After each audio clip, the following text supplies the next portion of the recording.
Welcome, everyone, to episode 51 of This Week in Web Design. What is SEO and how do I use it? It's a special episode that was pre-taped at Full Sail University last week. So stick around. I just want to introduce the episode, say thank you to Full Sail University for hosting me for that week.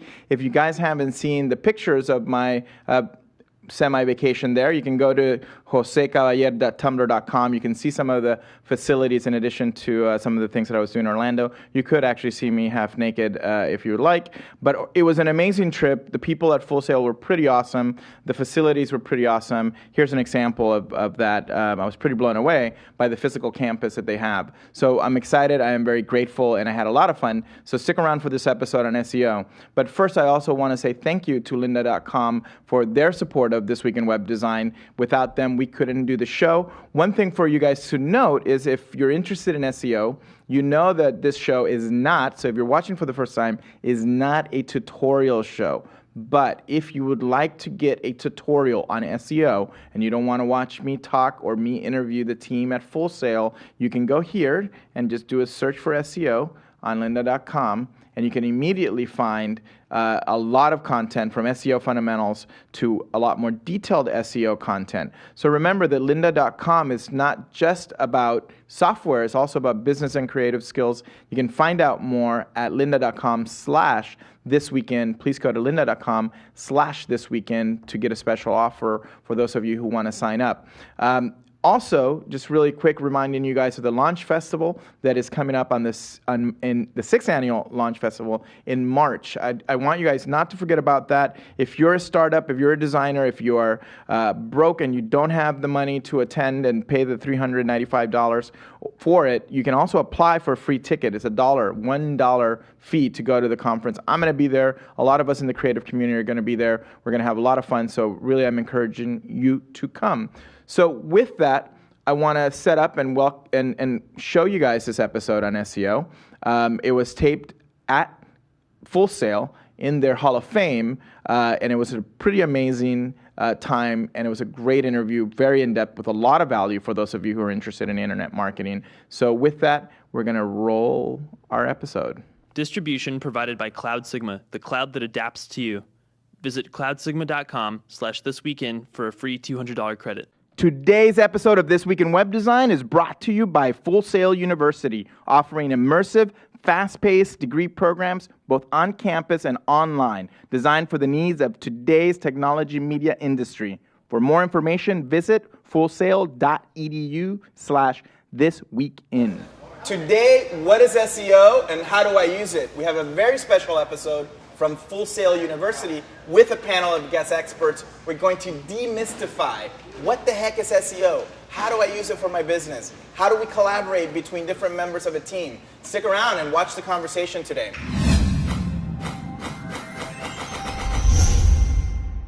So I'm being joined by an amazing panel of experts. First of all, thank you. I know you guys are very busy here. And I want to introduce you guys and talk a little bit about you for the first few minutes of today's episode, since you guys gave us the opportunity to be here on site. And I just finished a tour, which was amazing. It was pretty much, I want to stay here for the next couple months and play. It's a digital playground in a way, everything that you guys have, all the toys, all the tools. So it was pretty amazing. So let's talk about you guys. And having here, starting from my left, Rob, Jake, Amy. Rob, talk a little bit about yourself. What do you do here and what's your background? The program director for the Internet Marketing Master's and Bachelor's degrees. I've been here for about 4.5 years. I used to teach SEO, and I had and still have an internet marketing consulting business that works with mostly small businesses. So you're actually on the ground talking to small businesses every day about SEO and about other marketing issues? Yes. Awesome. Thank you for that. So you're the boss also? Yes. I am. Good. Good to know. Jake? He's the boss man. I teach advanced search engine optimization in our master's program. I'm the department chair for our bachelor's program. And I come to Full Sail with a background in some startup internet companies. I was the marketing manager for a large conference and trade show in the print industry. And I've been here at Full Sail for almost 5 years, teaching various internet marketing courses. Awesome. Thank you for sharing that. And you also used to play football. Correct. For Miami. Correct. Cool. Awesome. Amy, Yes. Well, I've been working with Rob and Jake for almost 3 years now in education here. And I come with a background in nonprofit agency work as well as corporate, working at Disney, coming over to Full Sail. And then I also do consulting and offer personal branding workshops on the side. Ooh, I like that. That should be an episode on personal branding with Amy. We're going to be doing that. A workshop on the air, live. So let's just let's go right into it and let's dig into it. A lot of people ask, what the hell is SEO? What does it even stand for? So let's start at that really small point. What is SEO? What does it stand for? So SEO stands for search engine optimization. So it's basically anything that you can do to help your site rank well so that when people are looking for your products or services, they can actually find you. So the basic is just search, it's finding you. It's that you exist, being able to find you. Right, exactly. Interesting. And what role, we talked about this earlier when we were preparing, what role does Google play into this whole thing? Well, depending on what statistics you look at, over 70% of people are searching online for the products and services, whether they're buying that online or offline on a search engine. Google controls nearly 80% of the search market here in the United States, and people click on 90% of the results from page one. So basically, if you are not on page one of Google with your product or service, then you are invisible to the majority of the people that are prospects for your product or service. So in a way, people really think that their homepage is their entry point. It's not. Google is your entry point. Right, and that might That's not necessarily be your website. It could also be a video, an image, social media. So the like way that. people find you is from Google, and in other words, search engine optimization is probably the most important thing that you do as a small business or as a big business. Correct. Amy, same thing. In terms of content, we talked a little bit about why it's important because it is your front door. But from a designer standpoint and from a marketer standpoint, from the point of view of content, what should they know about SEO? Like, what should a business owner, or our audience is both design, development, and business owners, what should they know? Well, from a content point of view, you are communicating your brand story, right? So once you get found, so once they come in your front door, whether it is going directly through your homepage or being found on Google, your copy needs to communicate your brand story, right? So when you're optimizing your copy, you want to use all the keywords that you found from research into your copy so that people find you, and then you're delivering that message to them. What makes you different, what makes you unique, and why they care about it. So you talked about keywords, which is important. So now we go back to the technical aspect of it.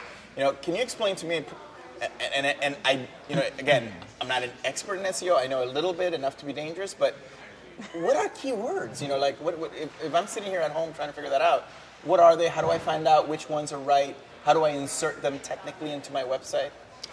Sure. So keywords would be whatever people are typing into the search engine when they're looking for whatever it is that you have to offer. Right, so it's really important to do the research on which keywords are getting up the most traffic, because you can think that okay, this is how people are searching for my products or services, but a lot of times you're not right. You're only one person, and you'll find that different people search for things differently. So you have to really put in the effort to do good research to find out which keywords are actually working to drive traffic. How do I do that? Like, point me to a site where I can actually do research for keywords. There's lots of sites out there, but probably the most commonly used one is Google. Google's AdWords tool will allow you to... What's the URL? AdWords.google.com. AdWords.google.com. And they have a tool that helps you? Right. So it will estimate traffic. So you type in a couple of keywords, and it will even help you by giving you suggestions for other keywords. And it will also estimate traffic for you, so you can see how many people are searching for a given thing. So let's talk about this from the point of view of our audience. So let's say you're James McVaddy in England, and you're trying to promote your development practice as a developer. Or you can be a small business, in Australia, like Joe Bolton, and you're trying to get people to know more about your rendered products. Or he does pretty amazingly, very designed, like mailboxes and barbecue pits, things that in the U.S., I don't think we pay attention to how our mailboxes look because people bat them usually, at night. Drunk kids in Florida, damn it. But the idea of whether it's a business or whether it's a developer trying to, what James could be saying, are people looking for web development, or are they looking for, web development UK, or are they looking for, so those are the things that you're going to put in, and you're going to find out when people are looking for web developer, what are they looking for by you choosing a few words. And it also, I think it tells you, like, in this category, in industry, I'm in the consumer packaged goods. Here are the top keywords in that industry. Right, but you have to be really careful about that. In that example that you gave, for a web developer to rank #1 for web developer is pretty unlikely because your competition is the entire world. Good point. If you geo-target that a little bit, so it's just your local area, you have a lot more likelihood of being successful at ranking well. And yes, there will be a lot less traffic for that, but less traffic is still some traffic, and so you really want to be realistic about who your business is. And the entire idea behind the keyword research is that if I am a web developer here in Orlando, are people searching for web developer in Orlando, or are they searching for Orlando web developer? Or are they searching for web developers with an S on it? These are things that seem like very minute details, but they can be the difference in ranking for a keyword that has 10,000 searches versus 100,000 searches. So you can imagine what that does for your business and why it's so important. You said something interesting that again, you can vary your story, but at the end of the day, especially with something as, I would say, common, so you said the whole world is your competition, like web development, or even if you say books, you have a local bookstore, which is even becoming more of a commodity because of online.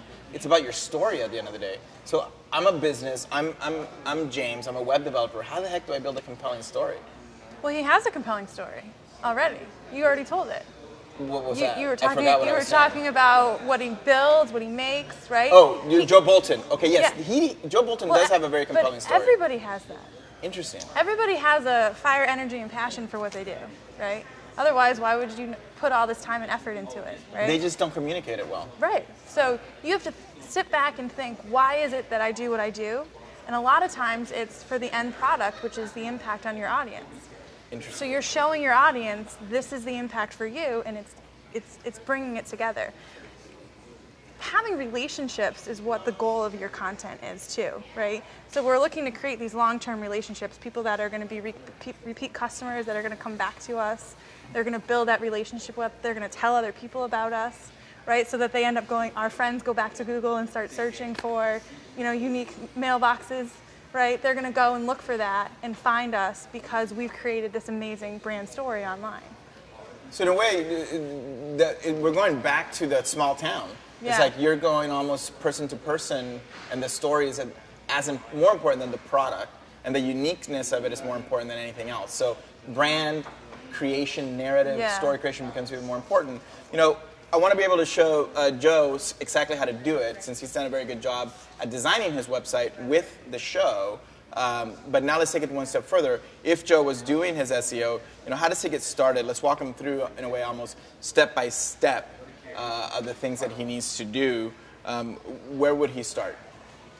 Definitely start with competitor research and keyword research. And so again, all that research has to happen up front so that you don't spend a lot of time building something up that isn't going to be as effective as it could be. So if you understand who your competitors are and what they're doing online, and not just your competitors locally necessarily, but look at other companies that have done their optimization successfully, that are ranking well, and see what it is that they're doing and try to replicate that at +1. Try to be a little better than them, because if they're ranking well, then you should rank well too. So you copy some of what your competitors are doing. The other part of competitor research is to make sure that you have the ability to compete in that industry. I know before when we were talking about the bookstore example, I probably can't compete with Amazon on a lot of the keyword terms. So I need to do that research in advance to know if I'm wasting my time or not. I might not have the time and resources that a gigantic company like that has. So I need to find certain niche keywords and keyword phrases that they don't have the time to focus on, and I can dedicate all of my time to ranking on them, because that incremental traffic may not mean anything to Amazon, but it would be an entire business for me. So it's almost a niche or the segmentation. And and talking back to our audience and bringing it a little closer to the ecosystem that we have, segmenting who our audience members are, etc. It has been helpful because you can talk very directly to them, like you're saying, the one-on-one relationship. Mm-hmm. One of the things that I feel that businesses do, and it's something that this is even more pertinent to this issue or to this topic, the idea of storytelling outside of your product. What I'm trying to say is that people have the tendency to think, well, I sell web development. which you don't. You don't sell. You happen to do web development so that that person can actually accomplish their business. What you sell is a solution for that person that hired you to do something else. The web development is, an ends to a mean. Right. So the story shouldn't be about, I'm a great web developer, which is what technical people have the tendency to do. Here are my skills, I'm badass, let me actually, tell people about that, which is a mistake. Yeah. It's dumb, it's stupid. Now, one real quick question before you answer that. In the comments below, I'm curious, who of you, or of our viewers, what do you think SEO is, and how many of you actively manage the SEO? Whether you're a developer or whether you're Joe Bolton, are you actively managing SEO? I'd love to see the comments, but you can comment here in real life.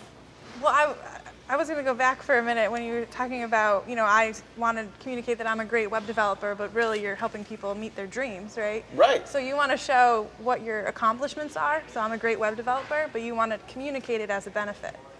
So what would be the benefit of a web developer? That you're helping someone meet their dream of creating this local bookstore and bringing, stories to their audience. You're helping people.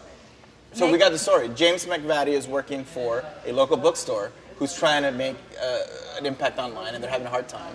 Right. So he really needs to know his user. He needs to know his customer, right, or his customers, like right, what they want as an end result, so he can communicate to their needs and to their goals. Right. Brilliant. So we're bringing the story. Now we're combining the bookstore with the developer, which is good. Freestyle a little bit. I mean, in the conversation, based on your interest and on what you guys feel really works. What in terms of, because I know there's tech interest, there's content interest, I still think that we're too broad, we're too wide. At a technical level, I want to really dig a little deeper. Like, let's pretend that I'm James and I need to do the SEO for the bookstore, and the bookstore is called Disinformation, which is an actual brand. No, let's not use a brand. It's called, we're in the Hall of Fame right now, it's University, what do we want to call the bookstore? Let's come up with a name. And it's in the UK, the north of UK. A bookstore Don't in call the... it Yorkshire bookstore. It's horrible. Well, Books and Things. Okay, Books and Things, which is a quirky name. Okay. They just hired us as a team. What are the first things that we're going to do, very tactically? Like, just describe what we would do. I would say the first thing is sit down and really, if we're working as a team for a client, we're going to sit down with the client and really make sure that we completely understand their business, understand what it is that they want to get out of their business, because it's really easy for people on this side of it who are just doing the consulting services to assume that they know what the local bookstore person wants. And in reality, they may want something completely different than what you're thinking. Right? Maybe they want to sell engineering books or something, but if you don't really dig deep into it, you don't always get that from the client. So you have to first make sure you really, really understand what it is they expect out of their business.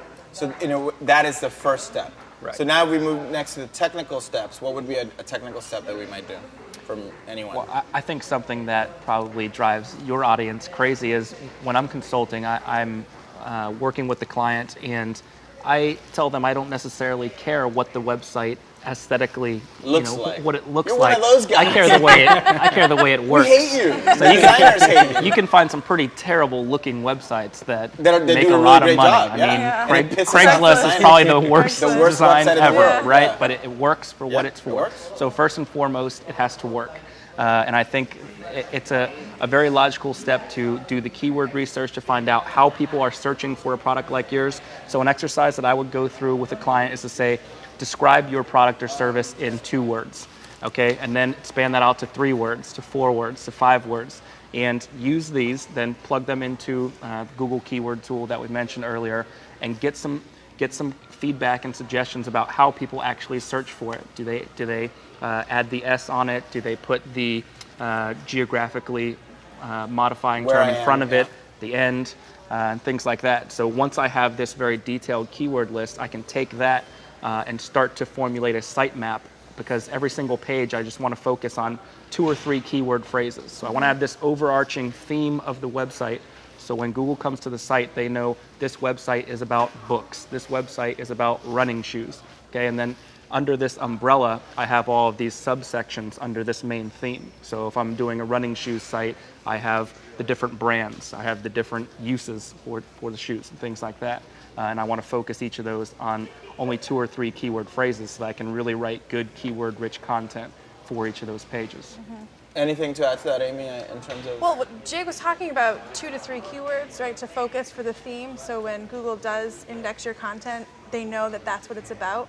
The same thing with your audience, so that when they're reading your copy that's written for them, that they know what the impact is on them. So making sure that you've optimized it so that they understand what the goal is, what the benefit is for them coming there, get that information, and then also incorporating links somehow. So the value proposition. To if I click through to a link, how does it continue to deliver that story to the user? So if I go to Facebook and I have my Facebook page having a consistent story there, right. If I go to any other Tumblr, if I go to a blog, if I go to a competitor, I'm sorry, not a competitor, a partner, they have a very similar story. So in a way, it's narrative control, keyword. Right. So here's the summary from everything you've said. 1, understand it.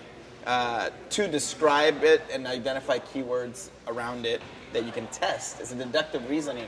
This at work, this, and then therefore, and then you go to the next thing. Then focus, the story, and make sure that the value proposition or what the benefit, what it is that they really, the why the customer might care, or the person in your community that you're trying to contact. So none of that obviously is technical. So having the what is metadata, or like what's the metadata on a site? Like, can you explain that? Whoever can explain that best. Well, I mean, these are just the tags in the background. So each page is going to have a meta title and a meta description.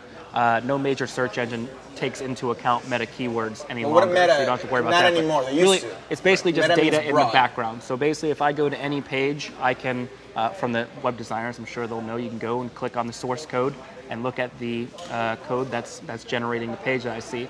In this background, you don't see it on page, but in the background, there's a meta title and meta description.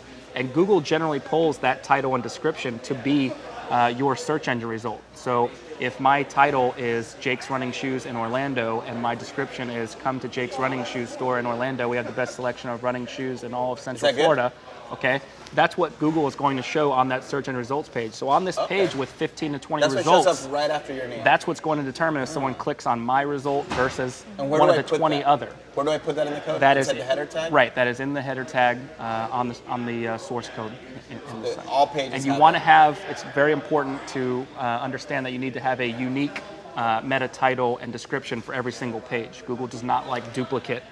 In other words, you don't want to put this. What does unique mean? If Do you have to change the metadata per each section? Every single page section of the is site. about this? Right, so if I have 20 different pages on Jake's Running Shoes site, I do not want to use Jake's Running Shoes Orlando. Over and over it has to be unique to the page. Interesting. So that little piece of content on each page, which I don't really care about because I just put it up really quick using Dreamweaver, is probably the most important thing on the site. Right, because the most important part of all is that's what determines if someone clicks on your result on that search engine results page versus one of the 20 others that are right there. And that's the difference of business for you versus business for your competitor.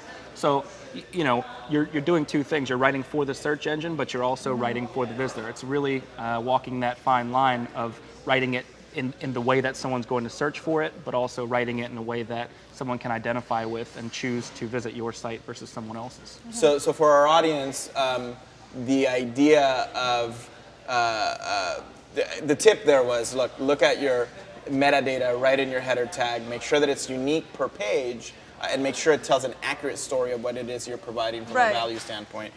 Go ahead. Well, I was going to say, you wouldn't, if Jake's Running Shoes had 20 pages, he wouldn't put the exact same copy on all 20 pages. So you wouldn't put the exact same tag on the backside in your metadata. You would make it unique to each page and what it's reflecting.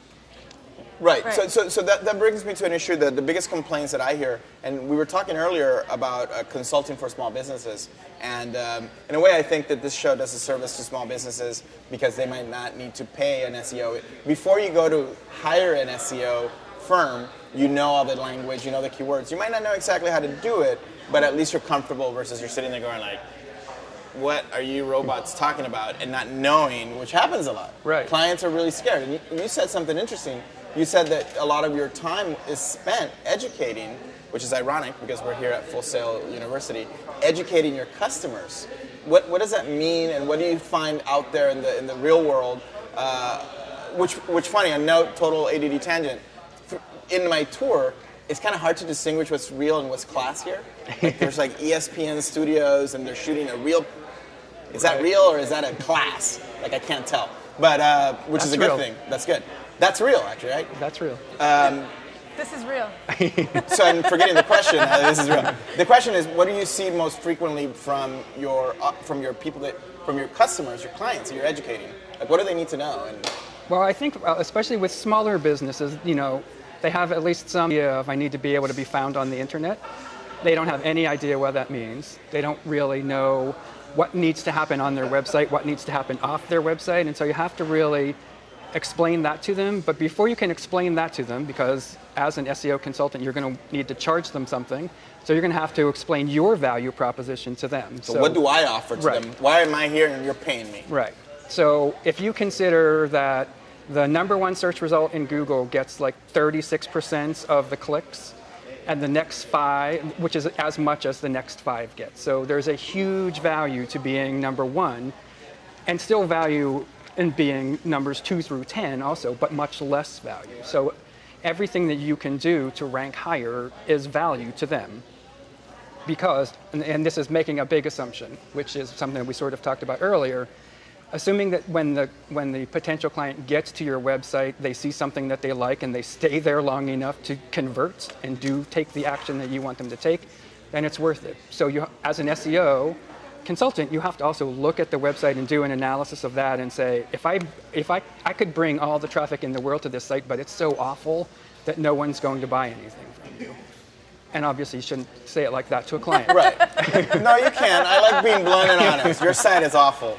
No, I never say that. It's like telling people that babies are ugly. Right. But yeah, that's not good. So what's interesting, and you're saying to some degree, in addition to proving your value and educating people why it's important, which is make them watch this episode, what are the things that they need to do, almost giving that away to them? Here's some tips. So in a way, a good thing to do is to do what you preach. Maybe have a blog post about here are the top 5 things that you need to do as an SEO for your SEO to be better, which you see a lot of posts about that. But you're writing it and you communicating to your local audience. Hold a webinar or a seminar locally. Right. Exactly. About that. So and it's one of the challenges is that it's not sexy. This is not the design part, and there's a lot of entrepreneurs and small businesses and the practitioners who really just see the visual stuff. What the surface is, and again, sitting here and getting a tour and seeing all the student work and seeing the results, in terms of Oscars and in terms of Grammys and in terms of, I want to steal one of the Grammys, well, I'm not in the music business, or one of the Oscars, so now it goes missing, that it was probably me. That guy Jose, he took our Oscars. The point being that visual people might not see the need or it's something that they don't see.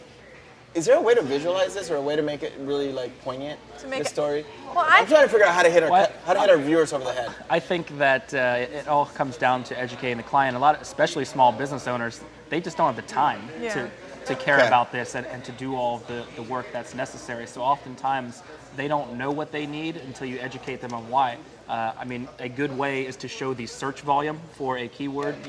Running shoes Orlando. Okay. I show them there are 30,000 searches per month for this. Then I pull up the Google search and results page and say, where are you? Right. You're not on here. How is anyone finding you?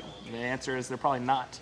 And this is something where you're in a adapt or die type situation, where if you're not adjusting your marketing dollars to online, your business may very well be out of business very soon. You can compare that to the brick and mortar, right? So the running store is on a very heavy traffic road.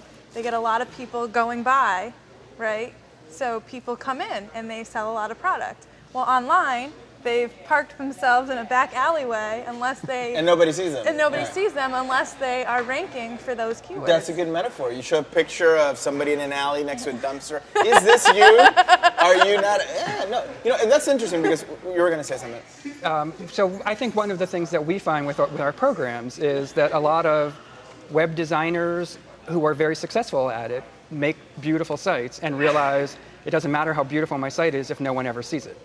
Tree falls in the forest. Right. Yeah, but what you said, I mean, it was interesting from the context of we're making a transition from the 20th to the 21st century, where I opened a flower shop or a bookstore in my local, market or whatever business I open. Now, actually, whether you're doing that physically, brick and mortar, as you said, or whether you're just starting a business online or transitioning your business online, all these topics are pertinent to the 21st century.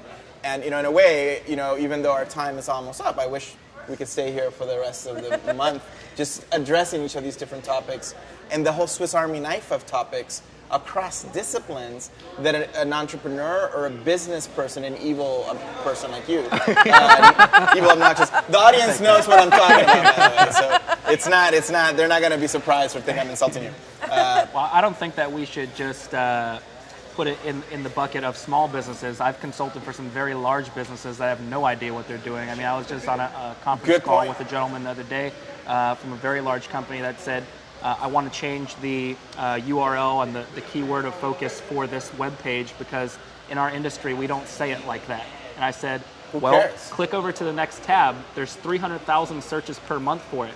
Your customers say it that way. It doesn't matter how you say it internally. It matters what they think. So the website, the social media, all of these elements, they're for the prospects, the customers, not for users, you. Yeah. So big company people out there, small company people out there, it's not about you. It has nothing to do with you. It's about your customer. So stop that.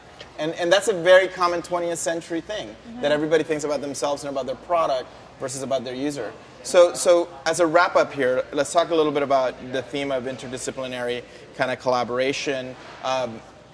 I've had a really great opportunity to see all the different areas, but also the importance, if you're a student, for example, a Full Sail student, which we have a lot of alum, and I would love your comments, Full Sail alums who watch the show, the importance of, if I'm a designer, knowing what the developers need to do from an SEO standpoint, if I'm a developer, knowing what from a content standpoint I need to do, in a way to stress that aspect of what SEO is about. What would you say are the skill sets and the things, the empathy that every discipline or a discipline of your choice should have or know about SEO? Like, how would you coach somebody who might be, non-SEO knowledgeable in any of the disciplines? How would I coach them? That's a hard one. Yeah. You know what the question is? What are your closing message? What's your closing message to our audience? What does Amy say? If I could tell, someone sitting there in the audience, 2 things to focus on, to take away. One is creating unique, up-to-date content. So content that people can't find anywhere else, that's informational, that's helpful, and it's up to date, so you're regularly updating. Yes. Okay. I don't have time. I'm running a business. How am I going to do that? Well, you have to make time or hire an someone. intern? You have to make time, hire someone, or go out of business. You have 3 choices. Oh, dang. Now you're getting rough on that. Okay, no, but that's a good point. Actually, people should know that. That I don't have time is not really an excuse anymore. You might not have the information. You're going to have a lot of time when because you don't know. Stop being negative, dude. Now you're telling people you are going out of business if you don't understand that. Amy, the same thing. Like, what are your parting words? What's it from Amy? Well, I would just say, make sure, like Jake said, make sure you have a unique spin on it. So unique. Right? And you're showcasing the benefit to your audience, that you're not inwardly focused. You're providing a product or a service, and you're showing them why it matters to them through all of your channels. And they all work together to deliver that brand story. And do you teach a brand class, a personal branding class? Not here, no, but I teach a public relations course here. Here. So PR is part of, Yes. SEO is a big part of PR online, Every form of your communication needs to be optimized. Holy Everything. crap, that's a lot of work, especially if we're a corporation. Yes. And the departments hate each other. That's even better. So in a way, we're shrinks for companies. You have to come in and really help them. Well, and having a good integrated marketing plan is what's going to set you apart. Your PPC plan, your SEO plan, your PR, they all need to come together. Now you're depressing me. Integrated marketing plan, what is that? Well, that could be part of the plan, is to say, look, I only have so much time to dedicate to this, so I can't maintain a Facebook page, I can't maintain a Twitter account, but I do have the time to regularly update my blog every week. I can do a new post. So lay out the time that you have and lay out what's most important and prioritize it. Prioritize. So it's actually a bigger negative to have a Facebook page that hasn't been updated in 6 months than to just not have one at all. Because silence is still communicating to your audience. If I go to your Facebook page or your blog, and the last time you updated it was a year ago, you're telling me you've done nothing in a year. You're still communicating to your audience with nothing. Which is not good. Right. Yeah. So in a way, so far I'm getting really clear stories. Define yourself, who you are, so that your narrative. Define your customers, who you're talking to, and prioritize the things that you can do realistically that are obtainable versus the things that you aren't going to be able to do. You put those lower and start doing the ones you can. My tip, or what I would do before we go to Rob as a closing thought, is, and I have everything on my phone. So when I know my audience and I choose an article that I want to tweet or retweet from one of the readers, one of the news readers that I focus on web design and on my topics that I know my audience would care. People are like, wow, Sunday you send out 5 articles, and Tuesday you have an Instagram, and people are seeing it actively, and it's automatically updating across Facebook and everything. So I'm not doing any of it. So people think I have an army doing it, and I do have people that help me, but I just set it up so that it just does this. I'm broadcasting. So in a way, every single person, and we're here in the middle of a media creation funhouse. Wow, that's a really good that's good copy for media creation funhouse. Ta-da! You as an entity in the 20th century are a broadcast mechanism, and people think you're talking to a million people, but you're really talking to one person. So it's like a little neighborhood. Now you're talking one-to-one. So you get the honor of doing closing thoughts. Great. Well, thank you for being here. This was great fun. To our audience in terms of tips. I think that the key thing is to be mindful of what you're doing. Right? So as Jake said, this happens to small businesses, big businesses. They're not quite sure what they should be doing. So get some understanding of what it is that you're attempting to accomplish, and look at the big picture, like from a strategic level. Where are we trying to go with this business, and how are we going to get there? And as we said, there's sort of an infinite number of things you could be doing, and every day some new social network shows up or something. And there's no way you can really do it all. So you do have to prioritize those things. For most people, there are certain things that you can't not do. You can't not do the research up front if you're going to be effective. You can, as Jake said, not have a Facebook page if you're not going to update it or whatever. But it's better not to, probably. Understand what is most significant to the search engines. So do the on-page optimization stuff because it's easy. Yeah, that's the basic. If you do nothing else, do that. Right. Okay. And then add on from there. Well, thank you. And with that, I not only want to say thank you guys for your time and your hospitality here, which has been amazing.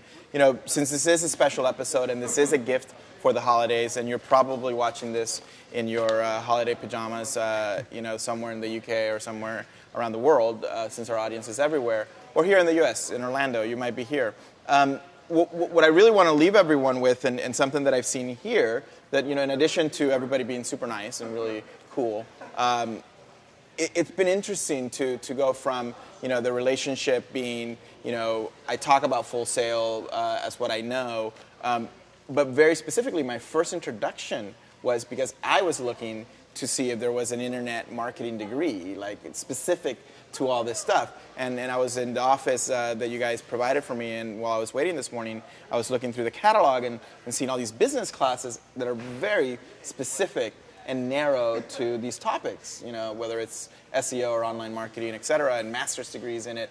And that's what I found first when I was looking for myself to see if there was really a place. So what's interesting is that the ability to really have such specialized content within a program, I haven't seen it personally, in a university of this size and scale. And it's pretty cool and pretty impressive to see it. So I'm really excited about that and getting an opportunity just to be here with you guys. So I appreciate that. I also want to thank you guys as an audience for supporting us. This is the 101st episode, so we haven't missed a week now for 2 years. And we're looking forward to the new year if we don't see each other or talk to each other again because you get busy with the holidays and with family. I also want to thank, in addition to thanking Full Sail, and if you want more information, if you're interested, in knowing more and seeing what the heck is Jose talking about, go to fullsail.edu/thisweekin, fullsail.edu/thisweekin, and sign up for information. I actually met the people that actually get the information and parse it and send it to the right place. I really want to say thank you again, Robert, Amy, and Jake. You guys are amazing. It was great to meet you. Thank you. Both as people and as instructors here, and consultants. I think we should go do a project. I think we should have a reality show here, and the crew will like this. We should bring businesses in here, small businesses and a big business, put them in 2 separate labs, and do the project for them. And see how stressed they get and who yells at who. No, I'm just kidding. That sounds like bad fun. idea. Don't listen to my ideas, please. I want to thank everybody who helps produce the show, the crew here, Alejandro, who helped produce the show, and I'm forgetting you guys' names because they're not in Spanish. But tell me your name again. Kyle? Ryan, thank you guys for taping today. Our crew in Los Angeles who tapes every week. I also want to thank everybody who makes the show possible across the board, whether it's Full Sail, whether it's lynda.com, whether it's Adobe. You guys feed me and make sure that I keep alive, so I really want to appreciate that. That's it. Watch us again next week or in January when we pick up for season 3 of This Week in Web Design when you watch his work.